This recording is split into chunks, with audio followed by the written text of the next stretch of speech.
శారీ ఇలా ఉంటుంది.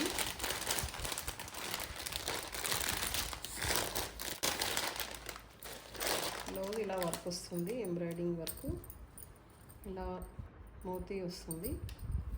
ఇది లైట్ ఎల్లో టైప్ ఉంది సారీ. దీంట్లో ఇట్లా మొత్తం డిజైన్ వస్తుంది. ఇదేంటి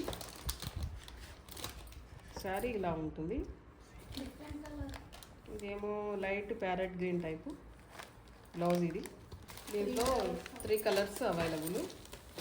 ఇది baby pink colour, blouse same. Sari ఇలా ఉంటుంది. ఇది ప్రింట్, ఎంబ్రాయిడింగ్ కాదు, ఓన్లీ ప్రింట్ ఇది.